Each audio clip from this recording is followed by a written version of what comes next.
Hello and welcome to the Related to Geeks podcast, the podcast about a geeky family. This is episode 15, original air date March 17, 2016.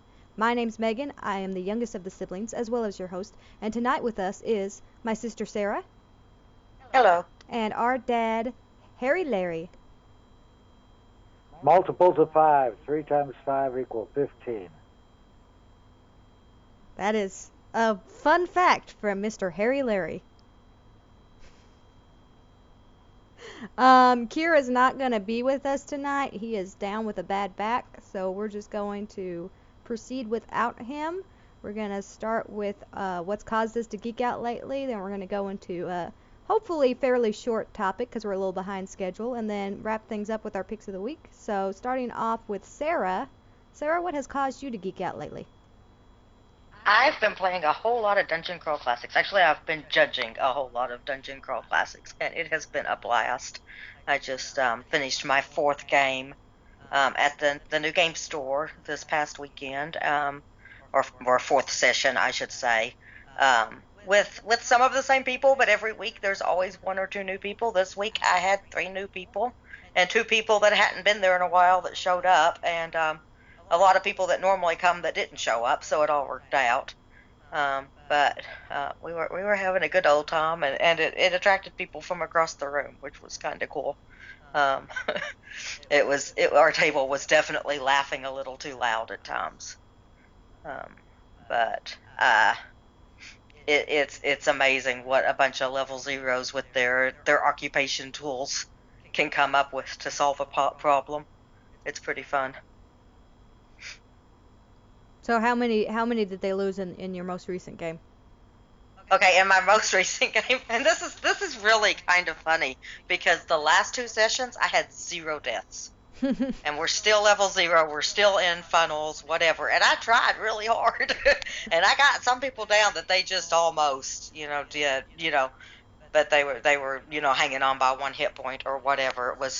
It was I guess none of the people attacked that only had 1 hit point. So, or got attacked that only had 1 hit point. But this last one, I had 8 or 9 deaths out of the 21 characters that played throughout the night. So, actually, I take that back, out of the 24 characters that played throughout the night, because what I do is I hand them a sheet with 4 characters on it, and then immediately have people cross one out, because number one, it just gives that whole impression that nothing is permanent when you're a level 0.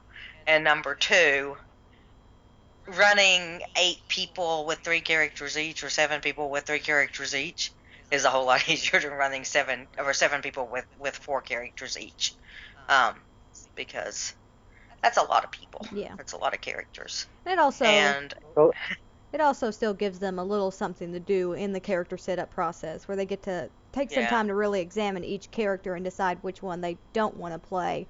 Whereas they might just glance had they not had that decision. But one of the new guys that sat down at the table, he lost all 3 of his characters in the first 10 minutes of gaming. Well, there you go. So I was like, I gotcha. So luckily there's lots of ways you can bring in new characters usually in a funnel if somebody's in desperate need. And he was. I mean, that's not really fun, and that's not usually what happens. But it sure did to him. Liz is like, he got a really good idea of the game right away. So he understood the funnel. Yeah, unfortunately he understood it a little too well. So but he hung around and he got a new character sheet. He waited the 5 minutes or so it took for us to get to a point where I felt like it was a good place to give him a new sheet of characters. So it worked. But yeah, it's been fun, and I'll be continuing it. I've found a kind of a setting that has a whole bunch of introductory modules, so I'll be able to bring people in and out and have maybe some level 1s with level 0s if that need arises as we go forward. And so when you say judging, does that mean DMing? It does. It's an old school term, and that Dungeon Crawl Classics is an old school revival kind of game, so they decided to go with Judge. Yeah, just when you said judging, I thought maybe you were judging a competition, but really you're DMing the. Yeah. Yeah, really, it's another word for game master or dungeon master. Yeah. And it's the term that Dungeon Crawl Classics uses for that. You judge whether they are fit to live or die. Something like that. I'm excited because we're getting close. I think that probably after the next session I'll actually have some level 1s, which is exciting because it'll be new territory for me. I have run a lot of funnels and I have not done anything beyond that. And when they run level 1s, are they then down to one character, or can they still have more than one? I haven't decided yet. I think if I have 8 people at the table, it's going to be one character. If I end up only having 4 at that point, if they've got 2 survivors, I'll probably let them run both survivors. It's just going to depend on my numbers at that point. I've had between every one of these games I've done, I've had between 5 and 8 people at the table. You've had good turnouts for those, for sure. Yeah. That's awesome. Yeah. That's really pushing it for a game, though, for any role-playing game. Yeah, it's not. I mean, with Funnel, there's so much silliness and so much craziness, and you can just add to it to make it more difficult, or take away to make it less difficult. So with that, it's okay. I don't know that I would want to do when you're actually really into the game and really doing your class stuff and all of that, and you're having to look up more stuff. If I would want to have that big of a group, but I don't know because I haven't tried it. I know a lot of people say that they feel more comfortable with larger numbers in this game than other RPGs, especially Dungeons and Dragons. So it may be okay, and I am going to let it happen for as long as I can. Oh yeah, I mean if they're going to show up, you're going to let them play. Yeah. Yeah, and make it an easy drop-in, drop-out kind of thing, because not everybody can be there. My schedule's sporadic, so that's going to make it harder for other people to plan. And I understand that, so I want to make it as easy for people to drop in and drop out as need be. Cool. Well, maybe I'll get to drop in sometime when it's not a module I already played and I'm super tired of just I really think we should only have one more session with this one. And then, but you never know. I mean, the last one, the reason we really didn't have any character deaths, the last one, is because they just decided that they weren't really going to do anything in the area we were in and decided to go back to town. Yeah, they roleplayed. They were like, hey, we're a bunch of level zeros. Let's go back to town where it's safe. We don't do this right now. So they all went and talked to and they didn't just go back to where they started from. They went back to the city they were all from. So it's quite the journey. We're like, nope, not yet.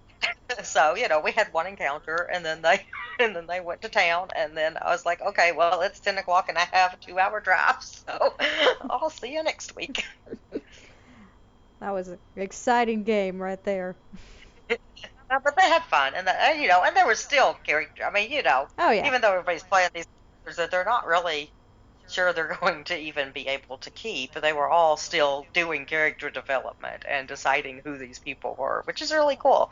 I mean, it's kind of cool to watch them do character development for 3 different characters. I just get confused. But anyway. Yeah. Anyway.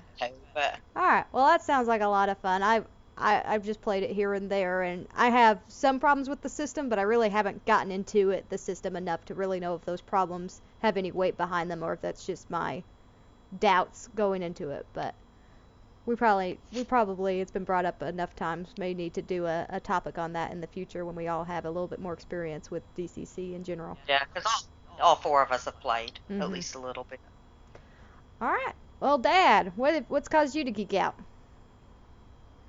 Well, as you know, I'm back in school, and I'm taking composition lessons. And since our composition studio, which is another word for like seminar class, is so small, Dr. Taki is assigning us days to present for a full hour instead of just taking a little bit of time to present one song. And so my presentation was on the Math Muse.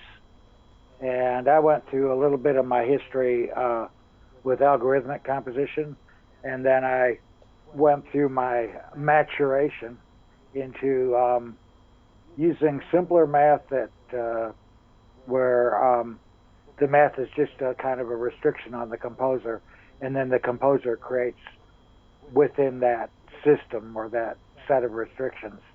And it's a way of breaking a composer out of writing the same phrases and the same phrasing or whatever that he hears in his head.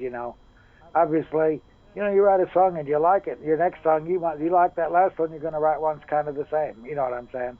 But one thing composers try to do is to create something that's enough different that it's recognizably different, but not so different that it's unlistenable. So I'm using some simple mathematics, prime factors, things like that, to give me some kind of patterns on my rhythms or my melodies, and then I work with that. The math muse. So was that why you started with random math facts? Yes, no. It's because it's 15. Episode 15, and it's naturally. Yeah, it's but like, you're so inspired by math that you're using it everywhere. I am, and everybody does. Not everybody knows that they do it, but everybody uses math everywhere all the time. Yeah, and a lot of people use math incorrectly all the time as well. Yeah. Oh, goodness.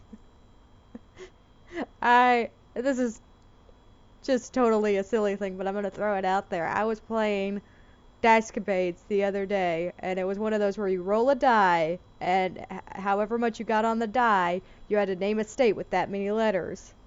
And as you know, the listeners at home know, we've established that we live in Arkansas, and it was 8 letters, and the first word I tried to spell in my head was Arkansas, and somehow I convinced myself that Arkansas had 9 letters, and then just continued on through all the other states, and then somebody just, after I finished, said, "Why didn't you say Arkansas?" I was like, "It has 9 letters." I was just so convinced. Oh. So I could barely count Actually- sometimes, so math. Actually, the word Arkansas would be great on a 15 puzzle that was actually an 8 puzzle.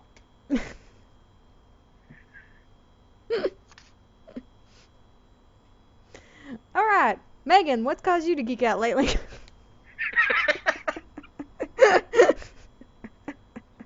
You're just going to ask yourself the question now, huh? Math, it's got to be math, right, Megan?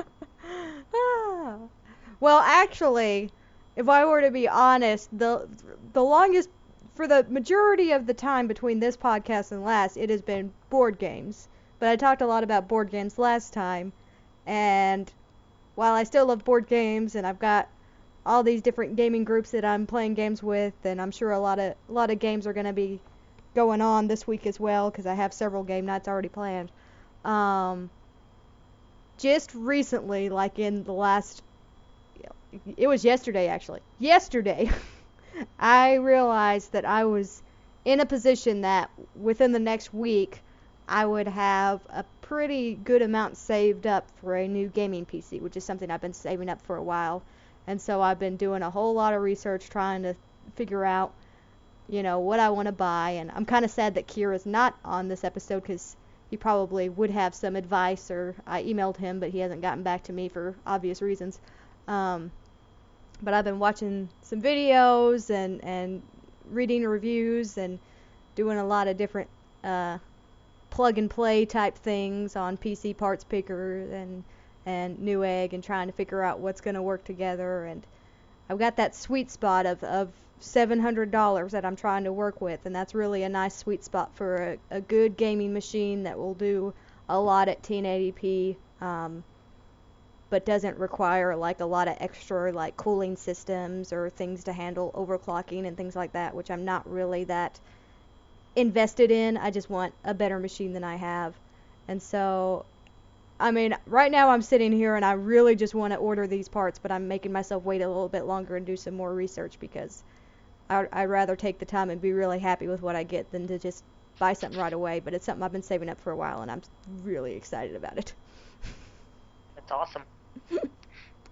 I have to say that you get the prize for the geekiest geek out. Because nothing could be geekier than building your own game computer. I called Dad earlier and I started reading him all these parts, and Dad was just like, this means nothing to me. That's how I knew. It meant something, but not enough. My problem is this. I only need systems that are powerful enough to do HD video editing and math simulations and composition and stuff like that.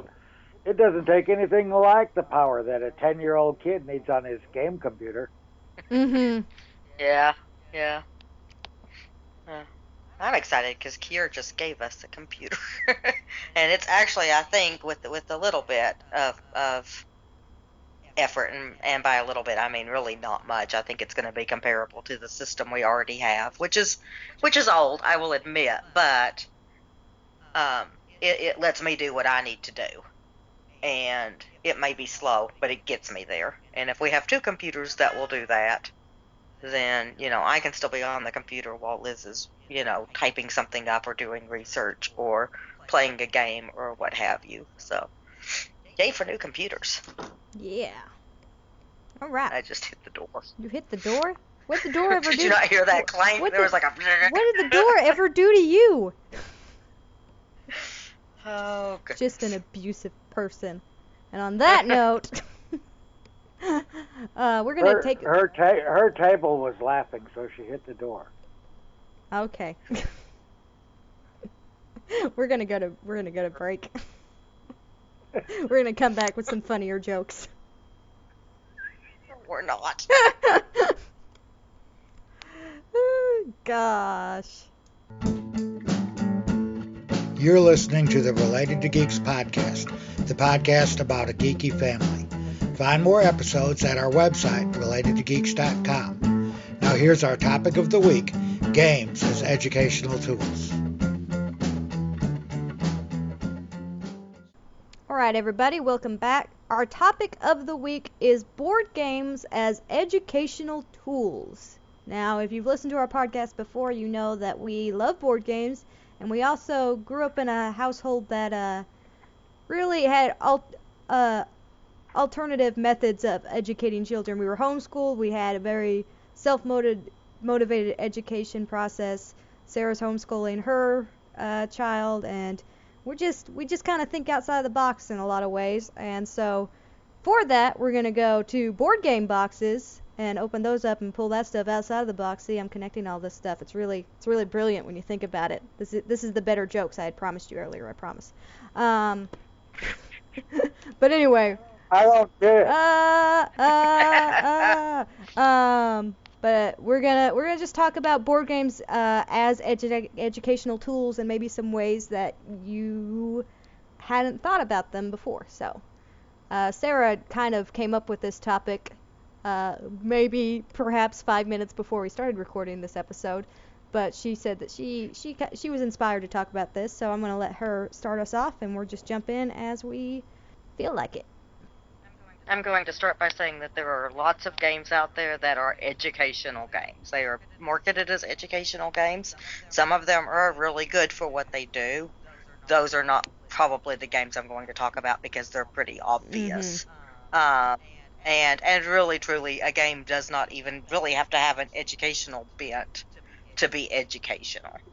Like, I think anything that teaches patience and critical thinking and taking turns, working together, working out a puzzle, whatever that happens to be, is educational. And then there are lots of games that aren't necessarily marketed as an educational game, but definitely have educational factors. I think I've touched on some of these. Animal Upon Animal, we can talk about colors and different animals, and there's even a little bit of chance that you could use as a teaching tool to make the sound of the animal or whatever, and that's a very, very fun little preschool dexterity game that it's just about rolling a die and doing what the die says and stacking animals and hoping they don't fall. They're just cute little wooden animals, And that's meant to be educational, but it's not what you think of as an educational game. It's a preschool game. It's kind of like what you would think of as Candyland, where Candyland is all about colors and moving to the next color or the next two of that color, and that's all it is. And that's not really what I would call an educational game, but it's definitely there to teach colors. So it is an educational game, but it's like when I think of what people call educational games, they're games that are done by educational publishing companies. And that's really not something I have a lot of actual background with. So like I said, I'm probably going to steer pretty far away from those and just go on the ones that have educational slants done by major game publishers. And I think it's fair to say that there's a difference between educational games and then games that expect you to have some sort of knowledge prior to playing the game. There are games that you can learn stuff while you're playing it, and then there's also games that, trivia games are probably the biggest cases that you might learn a thing or two, but truth is, it's really just based on knowledge that you already have before you go on the game. There's no learning process during the game other than, oh, well, that's a random fact that I didn't know before that I will forget very quickly after this game. At least, or you might remember it forever. No, me, I'll forget. But that was an example of me. But going back onto the concept of a dexterity game, and you're talking about animals on animals, which is a stacking game with little wooden animals. There is something to be said about just doing things that focus on hand-eye coordination and fine motor skills. That is so important, and especially preschools take a lot of time to emphasize the importance of that. And it's not necessarily something that a lot of parents think about. It's just the idea of taking time to learn how to use your body effectively and to learn as much about your child early on as possible to make sure that they have that coordination down, because there's a lot of people out there that trip over their own feet all the time that didn't have that growing up, I guess. But I mean, and not to get too much into this, but I think that's a good argument for video games too, is the hand-eye coordination that come with that. But there's a lot of board games, Jenga, Cat Tower was one we mentioned recently that I played over the weekend, just stacking games and almost like, anxiety-ridden games, but Rhino Hero is another one. It's by the same company that does Animal Upon Animal. They're just, and it's pretty they're just stacking silly games that nobody puts a lot of weight to it, but there is an educational purpose for that as well. The dexterity games really do have something that schools put a lot of time and effort into working with, young children with, and that's why those games exist too.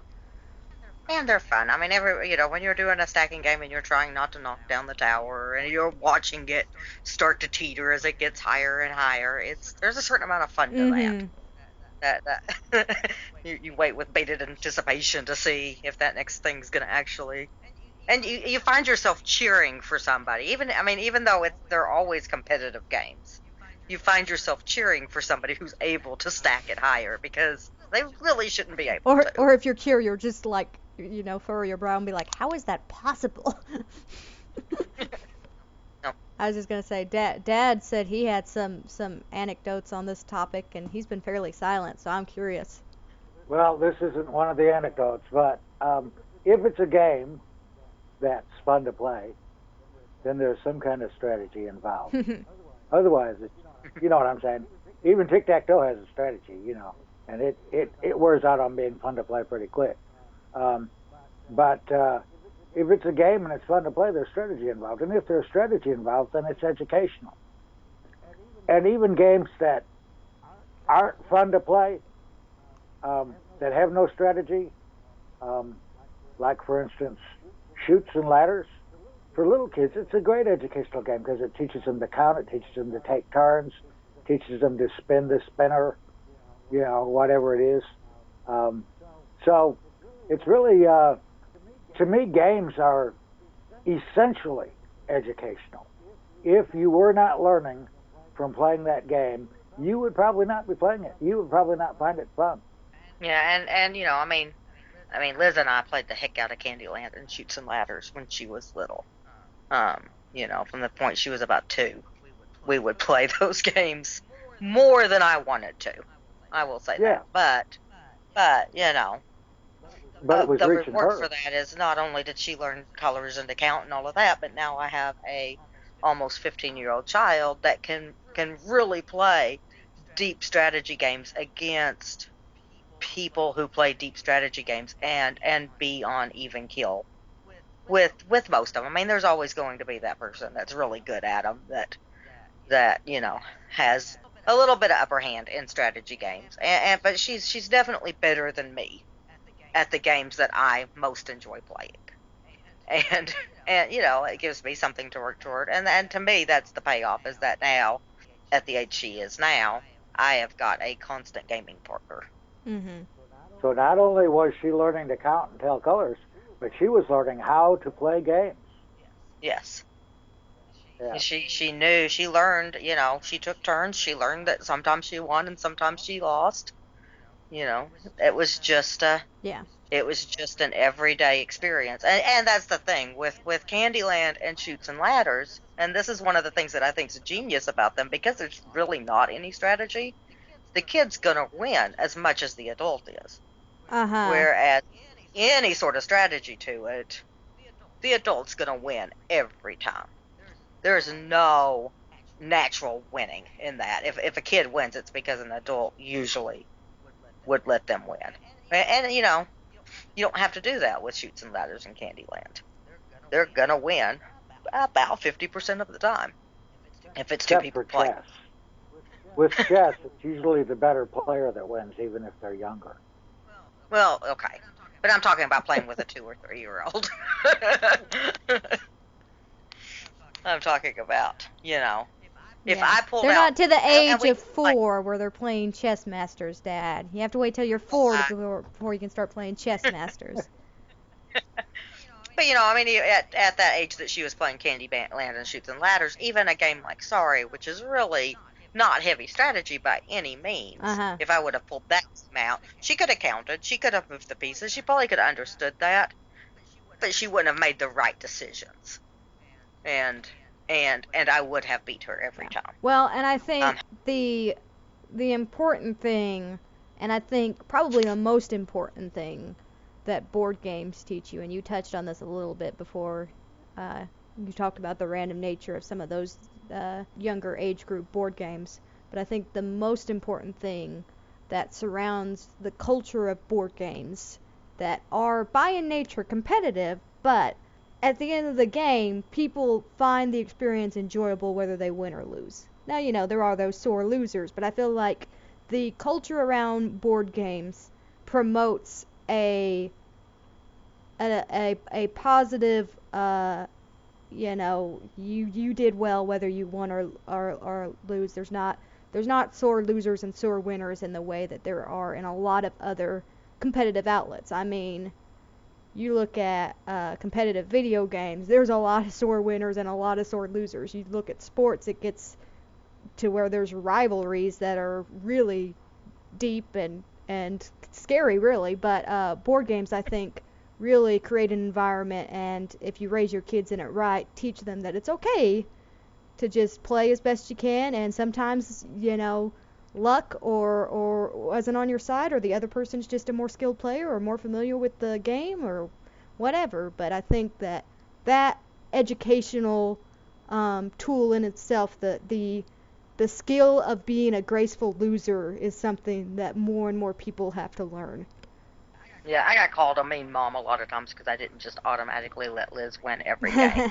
And I was like, well, I mean, number one, Was that a cat? That was a cat. It's the perils of being out in the living room. But normally I've recorded in a bedroom and not the living room. But now you're with the cat. normally I've recorded in a bedroom and not the living room. But now you're with the cat. Now I'm with the cats. Normally you just hear them meow through the door.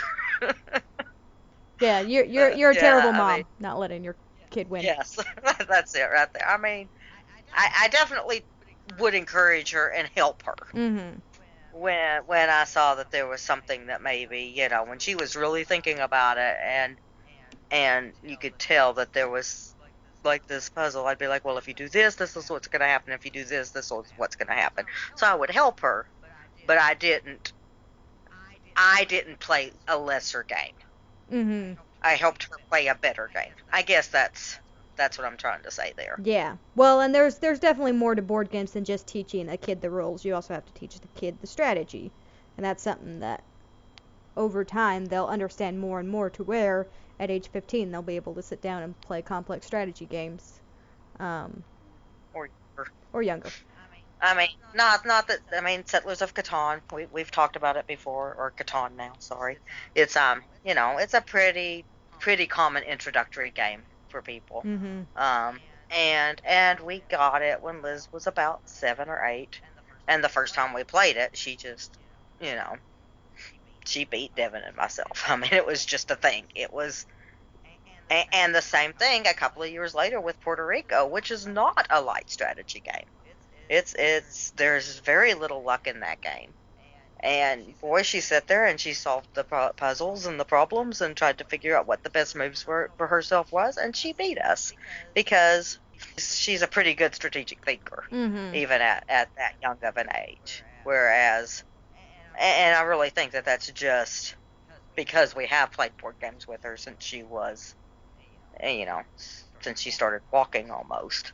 To me, that's that's rewarding. I mean, Yeah, and like, to see that critical thinking happening at that age with that complex of a game. Yeah.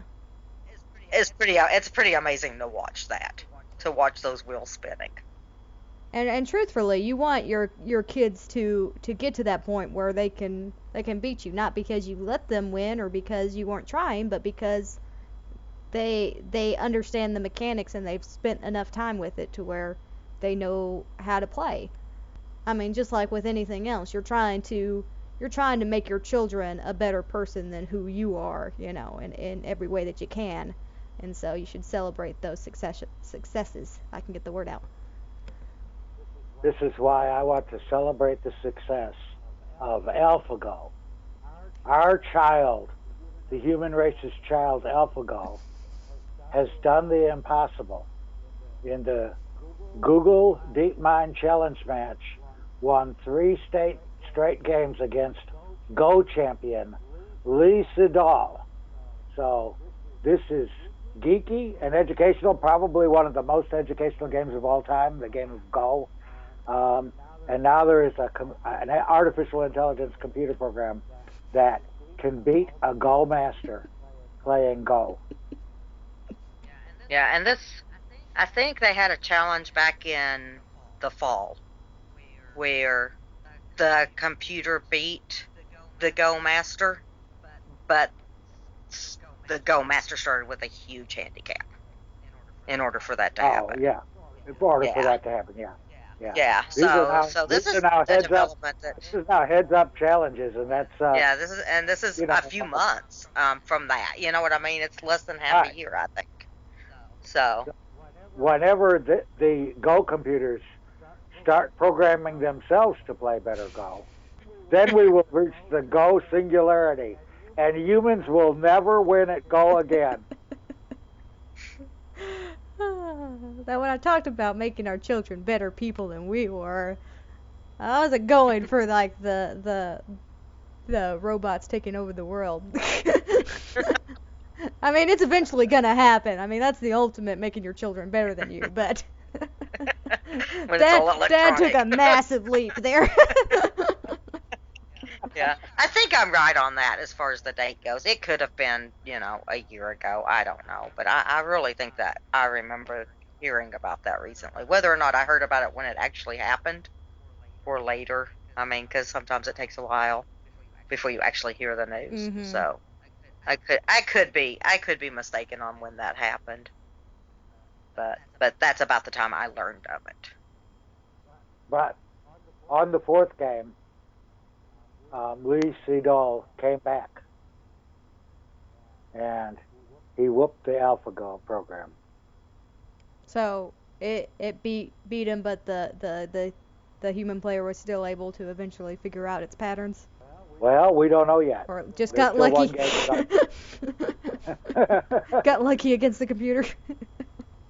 That's what we don't know yet. We'll have to see. See if he's really cracked the code. We'll have to see over a period, because it would be possible that an AI could beat a Go Master, but then the Go Master could eventually kind of reverse engineer his stuff and get better. Well, that's the same thing just with like any. Learn against the human opponent, how they play. Yeah, that's the same thing with any, like, computer chess game, is that eventually you just figure out how to trump the computer, because it's only got so many paths that it's gonna take. It definitely shows you what a complex game Go is, considering how long ago it was that we had a computer AI beat a chess master. That's been a long time. I have a strategy. I have a strategy for beating chess AIs. If that chess AI looks 20 moves ahead, I just got to look 21. Right, yeah. That's all you got to do. Eventually we're going to do a topic just on chess, and me and Dad are going to talk about how much we love chess and how much we hate chess. So Liz has a game, and I say it's a game. It's a solitaire game, and it's called Solitaire Chess, and it's really there just to teach chess moves. Mm-hmm. But the idea, I think you've played this, right, Megan? Where there's like it's like a puzzle. Is really what it is. But you have to use the chess pieces, and you have to make everything capture things in order for things to line up the right way or something like that. And it was Liz's introduction to chess when she was, I don't know, not been that long ago, maybe 5 years ago that she got it. It probably really wasn't her introduction to chess, but it's definitely where she would sit down and study the pieces and do stuff like that. It's a really cool little. It's like I said, more of a puzzle than a game, but I'll make sure to link that, because if you've got somebody who's interested in learning chess moves, it's a fun way to learn that. Mm-hmm. And you do all of these puzzles, and you'll eventually, if you do enough of them, you're going to get down what all the different moves are, at least the basic moves. Yeah, I definitely toyed around with some of that, and I think the thing that I enjoyed the most when I was really into chess was learning the different checkmates, and just going through all of those and memorizing as many as I could. Super rusty nowadays. If you don't play it, you definitely lose it. I can watch people who know how to play chess and understand why they're making the moves that they're making, but if I'm playing myself, I'm going to make some dumb moves because I'm just not in that zone anymore, and it just stresses me out, and I don't ever really want to be back into that zone. But definitely have a love-hate relationship with chess, but it is probably the geekiest game out there, and is an extremely powerful educational tool in a lot of different ways. If you like the idea of chess but don't want to get into the whole big chess game, there are a lot of chess variants on the market too, that play lighter but still have some of that same head-to-head feeling that chess has. Occasionally there's ones that you play that you checkmate the other player and don't even realize it until you make the next move, and then you're like, oh wait, we got to go back, I won. That was your game of the Duke with Liz this weekend. Yeah. I realized after we had already moved on and scratched our heads for a second, I was just like, wait, I already checkmated you. We're done. It was, to be fair, it was my first time playing it, and it has different rules. It does have different rules. It has a lot of different rules and different moves. It's not traditional chess moves. Oh yeah, and it's definitely random. There's definitely a random element to it, which would definitely turn off a lot of chess players for sure, but would bring in a lot of people who would not be into chess otherwise. getting back into kind of an educational slant, and I don't want to spend too much time on this specifically because I think it warrants its own topic, but just the power of simple role playing and the creativity that comes from that, because we've talked about a lot of strategy and things like that, but like if you have a child with a creative brain and they want to do storytelling, or they want to try to puzzle their way out of situations in a way that isn't just rolling dice and trying to figure out the stats and the odds of the situation, but trying to really outsmart, the enemy that they're facing in the game. Dungeons and Dragons is the way to go, and there's so many ways that you can adapt that to be really specifically educational in the ways that you want it to be. There's also board games that facilitate that, like Once Upon a Time, which isn't really the same. You're not role-playing, but you're telling a story through cards that you have. I believe Fairy Tale is the same way. I haven't played that one, but I think it's the same sort of idea. It allows this kind of storytelling aspect. It's kind of a good introductory to those kind of storytelling games, pre-role-playing, if you've got somebody who wants to do it, but needs like an introduction. Those are pretty awesome. And I know Kier's talked about it a few times before, but Rory's story cubes are just a good, fun, quick way to have some of those. Like you can just roll the dice and be like, all right, let's write a story based on these dice, or however you want to do it. Or just tell the story. Yeah, and I think a lot of times they're just used verbally. And another one that I only recently really started paying attention to that I've seen used in other ways, it's kind of a variant of charades at its core, which is Concept, which is a board game where you have a board that has a lot of different little pictures that you use to try to get the other players to guess whatever category you're working from. But I also know that people have used that game in a lot of different creative ways because it's got all of these different pictures, and you can kind of just pick out different things and tell a story that way, or do different, educational things with that game as well. Yeah, that was a game that I was very excited about before I played it. And I played it, and I was very hum-ho about it after I played it. I was like, it was okay. I didn't really enjoy it nearly as much as I thought. And everything that we heard after that is pitch the rules, don't play teams, just let somebody try to do the hardest thing they can do on a card. They can look at the card and go, okay, I think that's the hardest one. I can try to make everybody guess, and just let everybody guess, and that way everybody's in the game. Yeah. All the time, and it's just everybody describes it as an activity. Yeah. And then And I've seen it. The only place that I've seen it actually played is on tabletop, and that's how they did it on tabletop, and it looked like it was a lot of fun. And they used the correct measurement of time, which was the shame meter. It's just you just keep going until there's so much shame in you that you're just like, they're never gonna get it. They're never gonna guess. We just gotta move on. Last year, one of the people in our gaming group brought it to Tabletop Day, the game day that was inspired by the Tabletop TV show, and this was after I had played it, and Devin, my husband, sat down with it and some of the people at the gaming event, and he said what they did was somebody would try until they couldn't get, they just gave up, and then somebody else would step in, and they would see new things that maybe the other person hadn't seen. So it became, once two people had done it, they gave up on it if somebody couldn't guess it, but they let somebody else step in and try to see if there was something else that could be done that maybe the first person didn't see. And I guess everybody really enjoyed playing it that way as well. But yeah, it's an interesting, I definitely enjoyed it much better as that kind of big group activity as opposed to a team party game. It wasn't nearly what I wanted it to be as the team party game.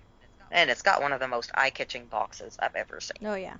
And just so I mean, it's a way to allow people to be creative but not just have access to everything. It's a way, I mean, you have a set number of pictures that you can use, and so you're limited in that, so you can't just go anywhere with it. And that creativity with limits is its own kind of challenge.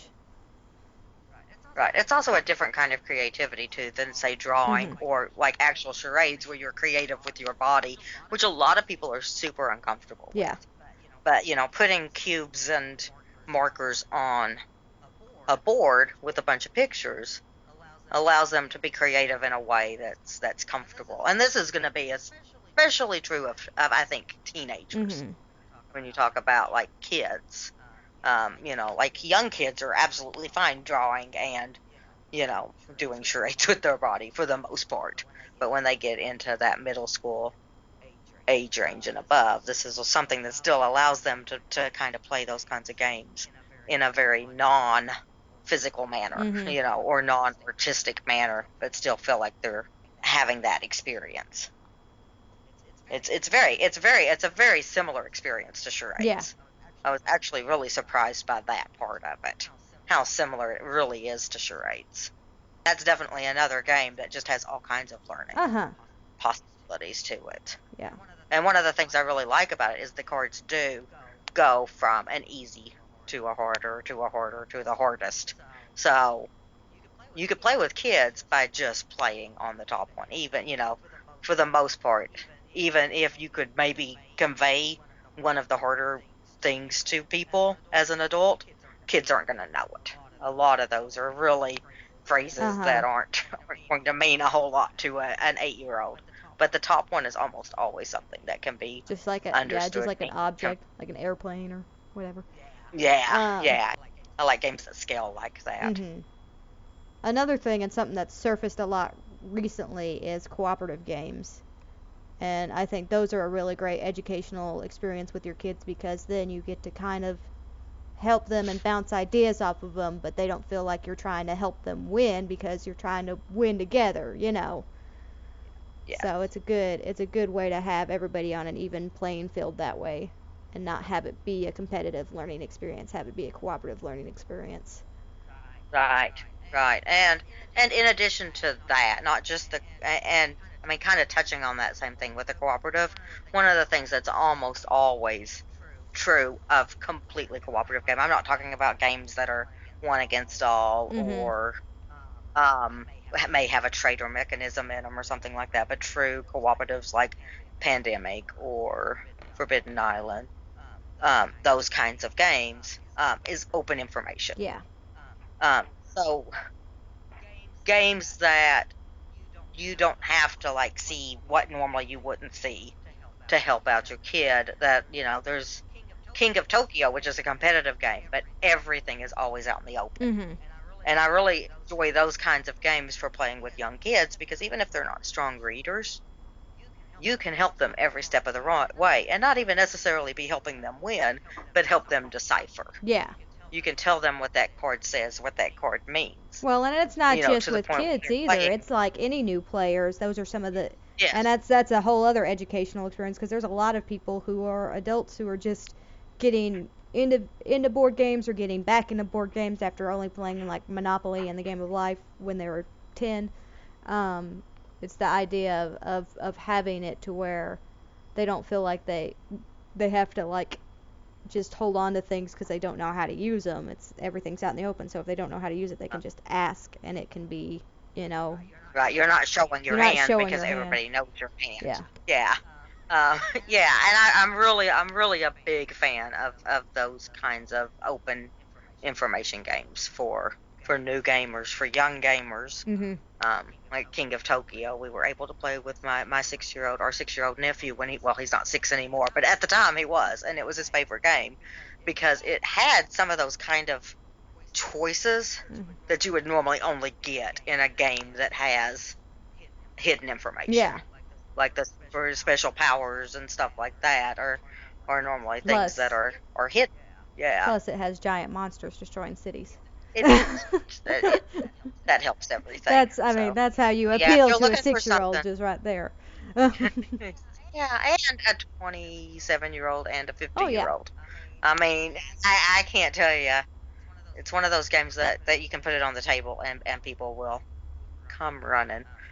Suro is another game like that. It's kind of amazing And Suro is like a path building game where you're trying to lay down. Uh-huh. It's definitely a spatial thinking game. It's an abstract strategy, and you're following these little like maze paths, trying not to knock yourself off, trying to knock other people off the board because it's like a last man standing, and it plays a gob of people. I think it plays 8 people, and it will bring because everybody's standing. We got a group of 8 people standing around a board having a good time.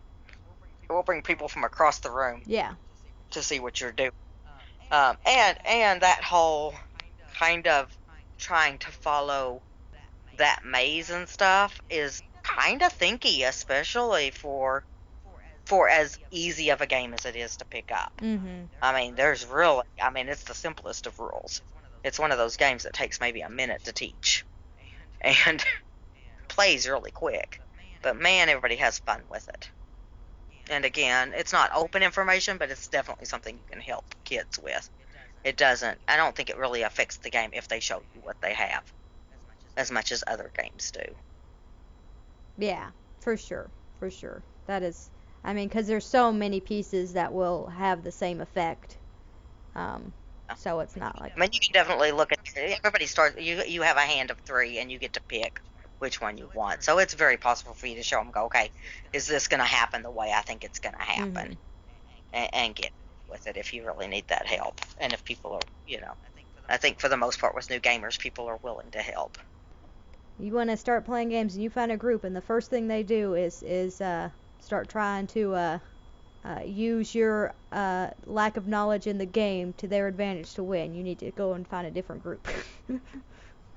Because that is the exception. Most gaming groups are not going to be like that. Don't let that sully your opinion of gamers.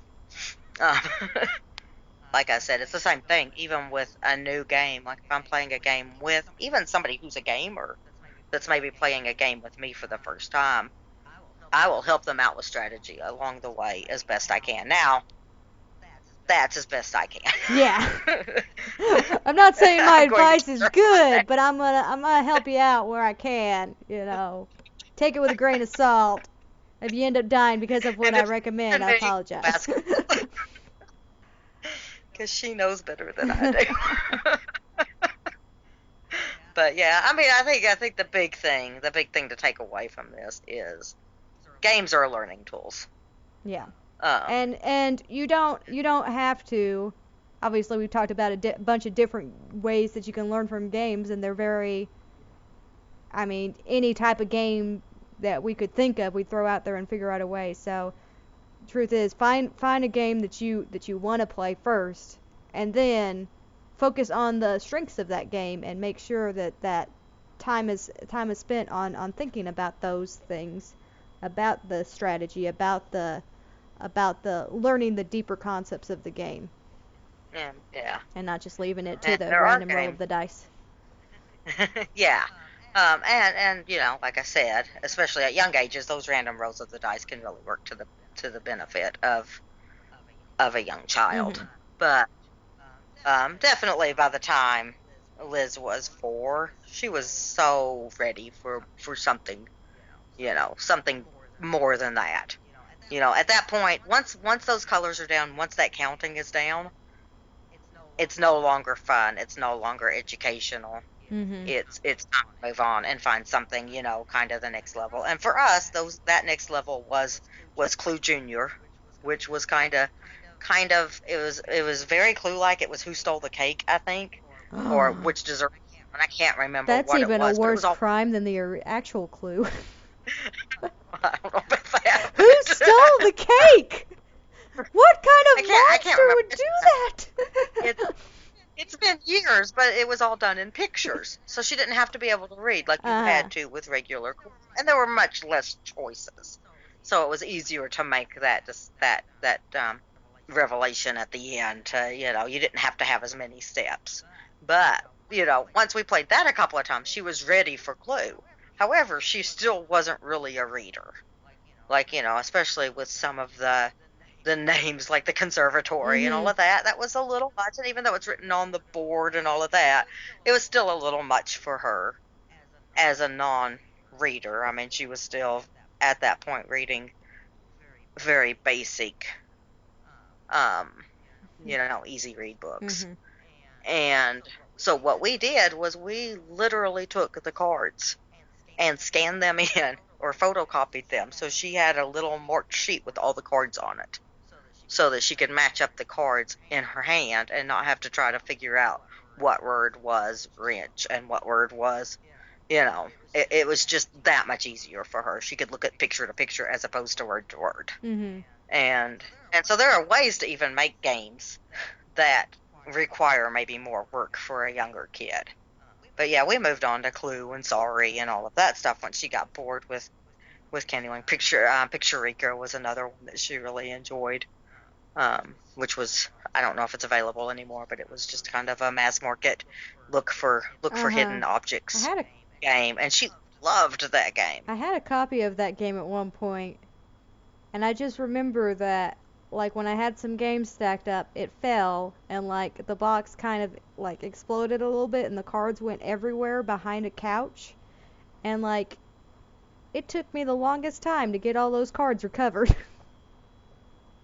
Yeah, there were a lot of cards. I was just like, I'll clean it up after a while, and then I was just like, I'll pick up a few of those cards. I'll reach down every now and again and grab a handful, and I think I got them all, and then somehow the couch shifts a little bit, and there's another pile that falls out from behind the couch. I do want to give a plug to 2 educational type games. I mean, like, are really good. They're not, like I said, not published by an educational publisher. They're published by gaming. At least one of them is the 10-day series. 10 days in the USA, 10 days in Africa, 10 days in Asia. And I think we've talked about it on the show before, but it is really amazing. It's an amazing tool for learning geography because the younger kid, again, is not at a disadvantage. It's one of those things where you've got the map in front of you. It's just about figuring out how to get from one spot to another spot on that map. What mode of transportation do you have to take? So it's one of those where you learn by playing. And it's really, it was fun. I played it with Liz. I played 10 Days in the USA with Liz when she was in, I don't know, 4th or 5th grade. And it was pretty fun for me. I didn't feel like I had this advantage to her because I was an adult that knew where all of the states were and knew what all the state capitals were and, all of that stuff. It was about watching her try to figure that out on the map and be able to figure out, okay, well, this is Kentucky here and this is, California here. I can't get to that right now with what's on my board. And it's just, you learn where those states are because you're having to search them out on the board, and the same thing with countries in Africa. And I haven't actually played 10 Days in Africa, but I'm assuming that it has. I really don't know. I know all 50 states are on 10 Days in the USA, so I'm assuming it has all of the countries in Africa. It may not, but it would probably at least give an idea of some of them.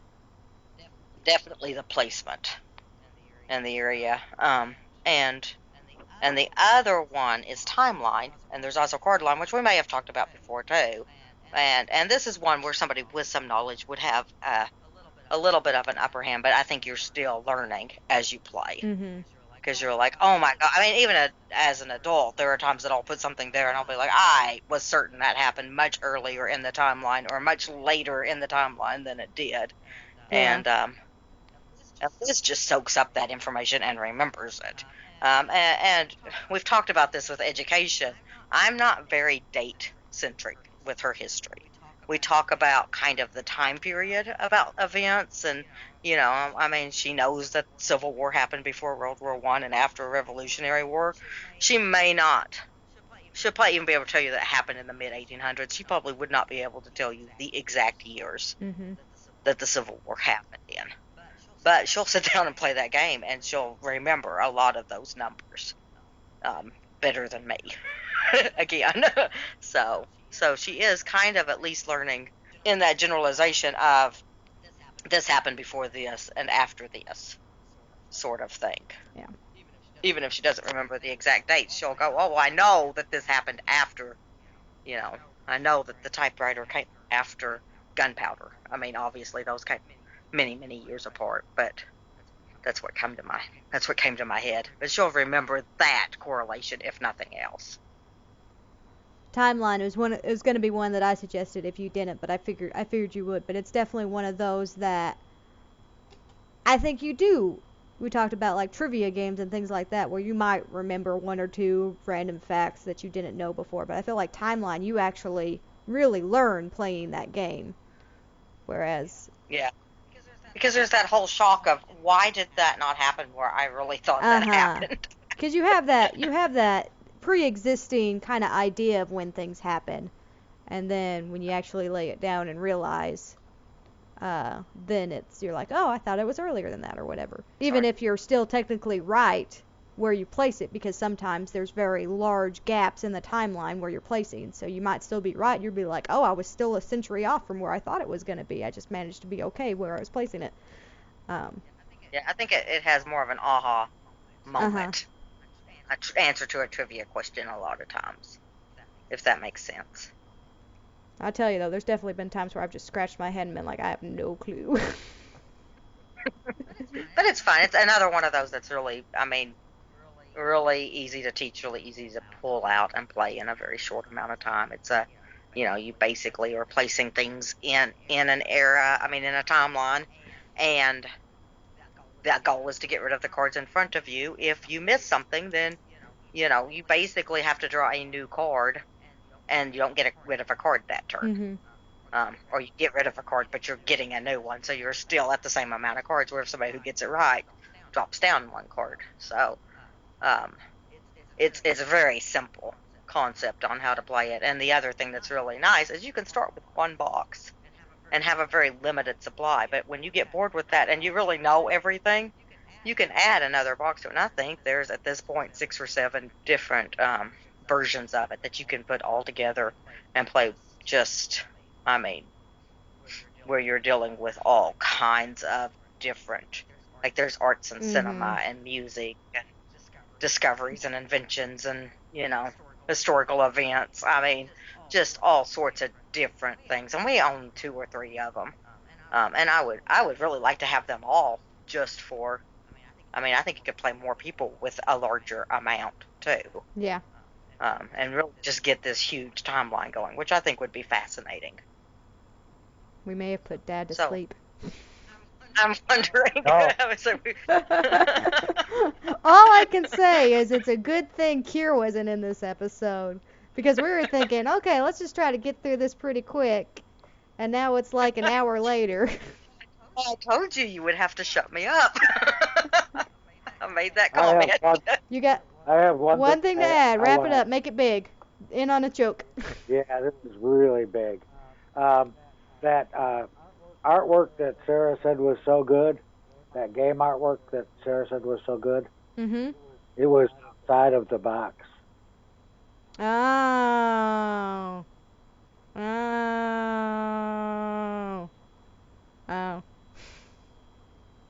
What's that? Was out of the box? Is that what he said? Oh, okay. I just couldn't understand. I heard it was side of the box, and that makes 0 sense to me. Then you should have said, me. I don't get it. I sure didn't. I love that. I know that Dad is just laughing at his own jokes so hard right now, but his laugh is so muted that none of the listeners will hear him. But he's just like, I'm so clever. Alright, so, on that note, educational games are good. Even games that you wouldn't consider to be educational, still good and still educational. Go play games. We like games. You should play games. We're going to take a break and come back in a moment. Thanks for enjoying the Related to Geeks podcast. Download podcast MP3s at our website, relatedtogeeks.com, or listen on our YouTube channel or our Tumblr. Check out our show notes for links and credits. All right, everybody. Welcome back. We're going to do our picks of the week real quick. I'm going to go ahead and start this off, and I'm just going to say that since I've been researching and looking at different sources for information for building a PC, I have discovered the YouTuber CultOfMush, and his videos are really educational. They're really well thought out. He thinks of a lot of different budgets and a lot of different pros and cons to different budget PCs, and really emphasizes the idea that it's not always the best to spend more money. You may get a faster PC, but if you're not going to use that speed, then there's no real reason to spend that extra money. And so he does a lot of that, and he does a lot of different things on tiers, and it's been very educational for me watching those different videos and seeing kind of the sweet spot for me as a gamer.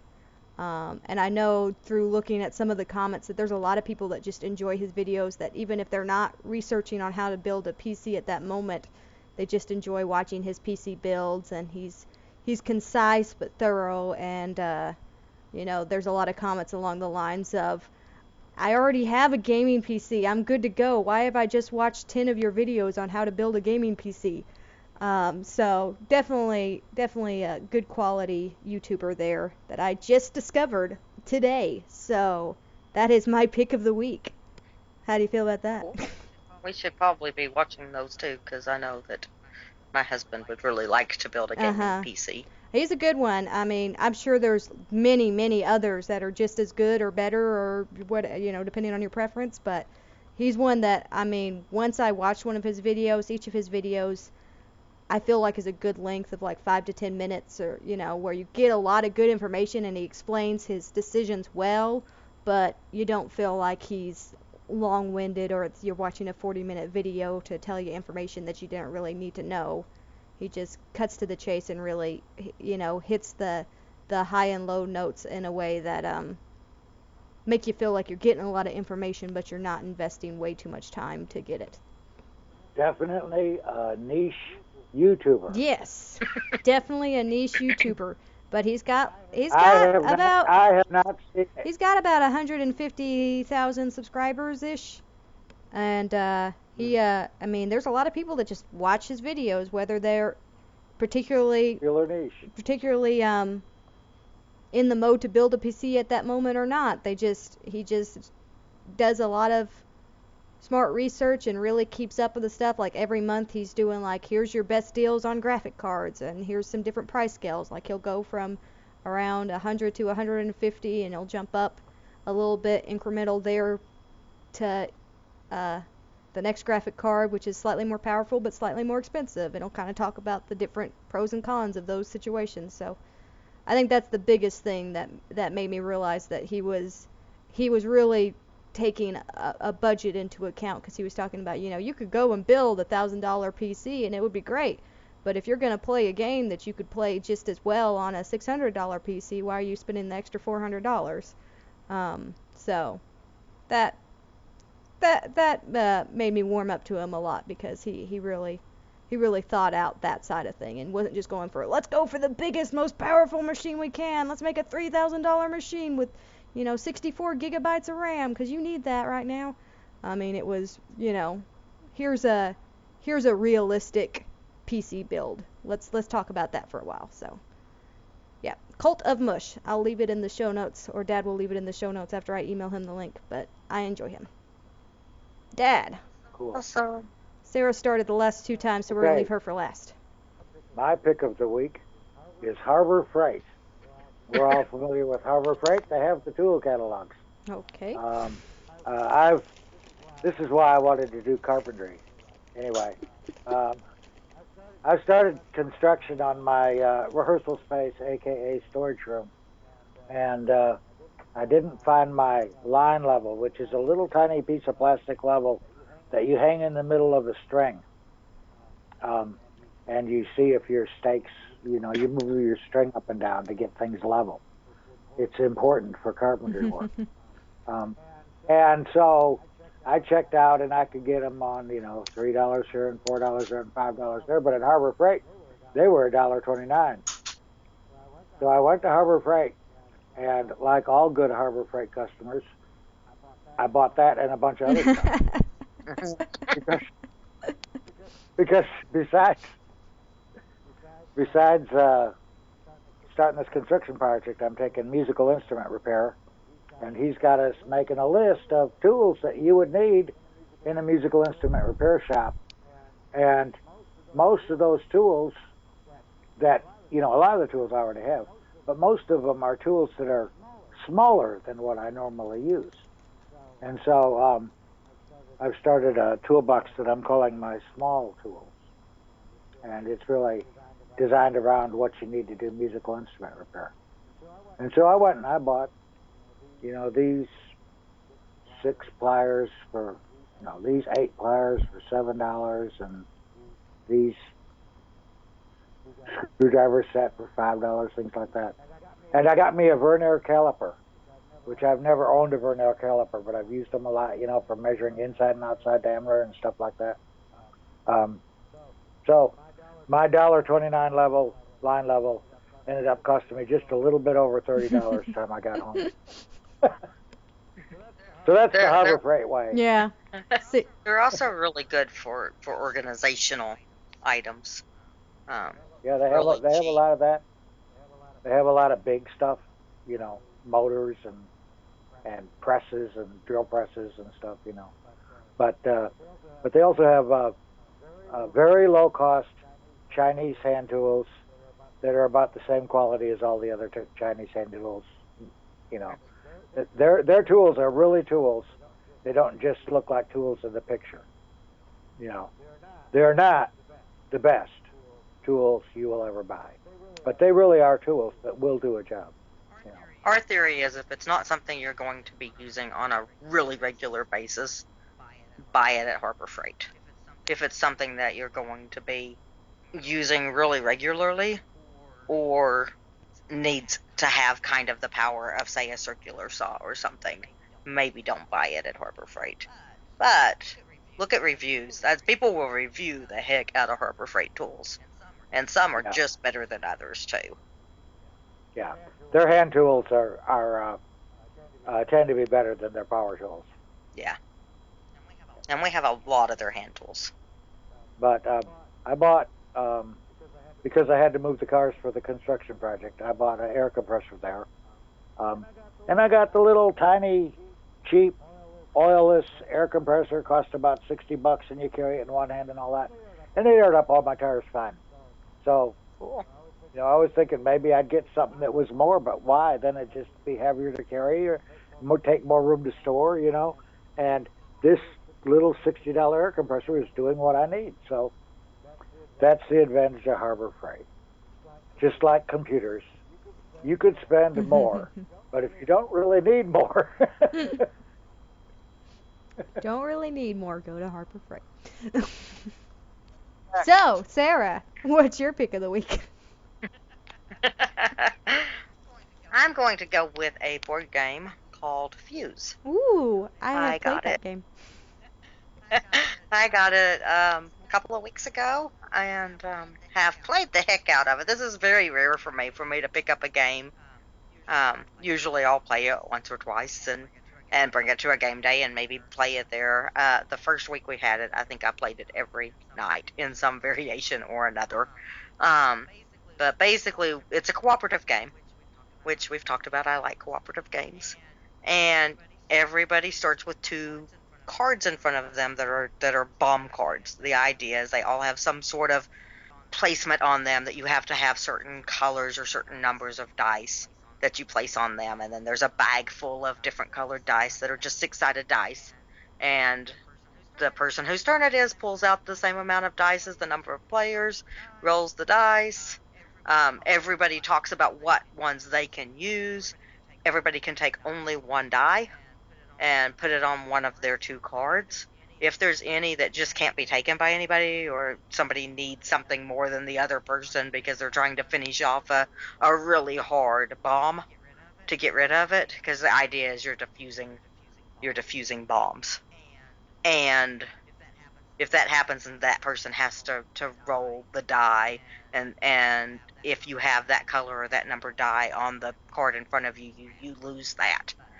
But it's just it's a 10-minute real time frantic try to get rid of all the bomb cards. There's levels of difficulties going from like the trainee one is the lower amount of cards, and then there's more. It goes to more expert modes. I'm apparently using the wrong word. It's not trainee, but there's easy cards and there's whatever hard cards, and there's cards in the middle. That's all you gotta know for sure. I have played this a couple of times. Training. I'm sorry. I've played Sarah's copy a couple of times because Sarah's played it so many times that twice she has played with me. Crazy, But right? the thing, it's so frantic because you're trying to go as fast as possible because you have 10 minutes to try to get through as many of these cards as possible. But the thing about the different difficulties that always gets me is that when you clear a card, you just reach in the middle and grab another card. But you do this so quickly that sometimes you don't really think about which card you're grabbing. And the difficulties go from like you need 2 dice on your card, and they're fairly easy, dice to come across as far as what the number or the color of the die needs to be. And then you have like situations where not only do you have to have up to like 6 dice and there's more specific things that you need, but you have to stack them, and if you tip over your stack, then you like lose the dice and all of this different stuff. And it's one of those types of games that inevitably at some point in the game you're going to realize that you've gotten the 2 hardest cards that you could have possibly gotten in front of you, and you just can't do anything with any of the dice that are being rolled. Every turn. And you're just every step forward makes you feel like you're taking a step back, and it's just it's such a weird little game that makes you feel like, oh yeah, we're doing great. Oh gosh, we're doing terrible. Oh no, we're doing good. Oh no, we are awful. And it all happens within like 10 minutes. Yeah. Yeah, it is. I mean, it's 1 to 4 players, and that's the other thing I wanted to say about it is actually a really decent solo game. I enjoy playing it solo. The one I enjoy the least is 2-player, because you have to place 2 dice instead of. I mean, it's just you've got 4 cards. I can't remember exactly how it worked, but it's harder in a way to do 2-player than 3-player or 1-player. And so there's more dice per player and more cards per player. Is that what you're saying? I know it's still 2 cards per player, but you're having to place 2 dice. So that's what it is, and that's harder than having to place 1 dice on 2 cards. So I mean, it just is, and so you're feeling like it's that much more crazy because you're looking at the same amount of dice, trying to figure out how you could possibly play both of those on your cards, when sometimes it's hard to place 1 on your cards. Yeah. So. And it's also allowing you, especially in the stacking scenarios, to think ahead a little bit, which when you're only dealing with 1 die, you want it. So I could see that variant being its own challenge. I could also see me really responding well to that variant because of that. So I almost want to try that at some point. But I like that it has all of those different options in it. Because typically speaking... Yeah, and the cards are very different, the way that they play, because sometimes you're looking for just colors that don't match the one beside it. Sometimes you're looking for a specific color and specific number to go in one spot, but then anything can go in the other spots. And then there's like the ones that she was talking about, that Megan was talking about, where you have 2 different stacks, and they're very, very specific on what dice. There's also like math problems in them. Like there's one that is... question mark plus question mark plus question mark equal 15. So you have to have 3 different dice that add up to 15. So you're having to do simple math in your head as you do this as well, because anytime you start playing stuff that doesn't work, that you can't make work, you automatically lose all the dice on that card and have to start over. So like that 3 numbers that add up to 15, you can't play 2 low numbers. Yeah. If you there's definitely a 2, some thinking ahead on that I noticed when it first... You think When it first played down, I was like, oh, I can play anything on that. It's all just whatever. And then I start thinking, no, because if I play one, I'm kind of messed up already.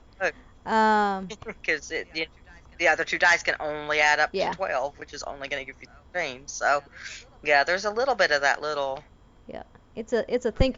Kind of take the time to try to think about what you really need on a card before the dice are rolled, and try to make sure you know that. It is the perfect time management game. Because you wanna take the time, you wanna take the moment to make sure you're getting the best die you can, but you don't wanna delay those rolls any longer than you have to. It's a lot of fun. Yeah, you wanna make the best decision, but you also wanna do it quickly, and it's tough. It's tough, but I mean to win you have to get rid of all the cards in the center. You can still have cards in front of you, but as you're grabbing the cards from the center. Oh, and there's also those the fuse cards, or cards in the middle of your stack that either have a color on them or a number on them. As you draw those, whoever draws them has to yell, if you've got a red die, you have to get rid of it, or if you have the number 4, you have to get rid of it. So there's that in addition to, even if you played a perfect game and everybody could always place a die, there's 6 instances going through that pile that you're going to have to stop and look at your board and try to decide if you've got a die you can get rid of, and if you've got multiples, which one you're going to get rid of. So you're going to lose dice sometime during the game. There's definitely a whole lot of quick thinking that needs to happen. And going back into that, this number plus this number plus this number equals 15. This has been episode 15 of the Related to Geeks podcast, and we're going to wrap it up because we are long-winded as all get out.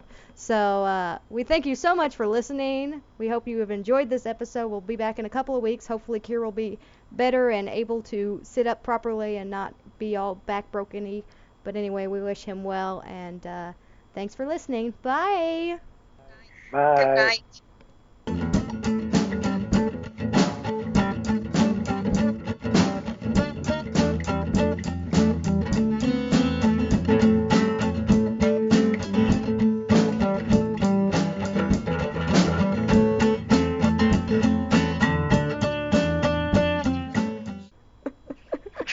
Like, I mean, I could see him laughing in my head. I couldn't quite hear him, but I knew he was just so proud of himself and really just Oh, goodness. so